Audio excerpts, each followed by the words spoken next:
26 देशांच्या मध्ये मी गेलो गेल्या 15 वर्षामध्ये. एक्सेप्ट इंडिया, भारत सोडला तर जगामध्ये असा एकही देश नाही जो मातृभाषेच्या व्यतिरिक्त दुसऱ्या भाषेतून शिकवतो. चीनमध्ये मी 6 वेळा गेलो. चीनमध्ये त्यांनी KGच्या वर्गामध्ये संपूर्ण चीनी भाषेला अल्फाबेट्स नाहीत, त्यामध्ये मुळाक्षरं नाहीत, त्याला लिपी नाही, त्यांच्याकडे कॅरेक्टर्स फक्त आहेत, अशी 356 कॅरेक्टर्स आहेत. तरीसुद्धा त्यांनी KGच्या वर्गाला चायनीज भाषेमध्ये कॉम्प्युटर शिकवलेला आहे. तेव्हा हा प्रश्न इंग्रजी विरुद्ध मराठी असा नाही, हा प्रश्न मराठी सह इंग्रजी असा आहे. इंग्रजी का पाहिजे? ते काय, ती इंग्रजी जागतिक भाषा असं काही नाही आहे. जगातले फक्त 26% लोक इंग्रजी बोलतात आणि मराठी भाषेतून शिकणारे लोक हे इंग्रजी चांगलं बोलतात असा माझा अनुभव आहे.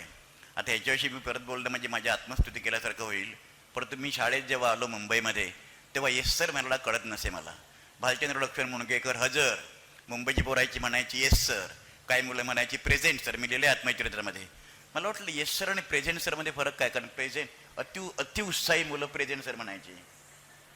मुंबईमध्ये इंग्लिश कसं बोललं जातं? Where going, Bombay going, when coming, evening coming. क्रियापद नाही, कर्ता नाही, भूतकाळ नाही, वर्तमानकाळ काही नाही.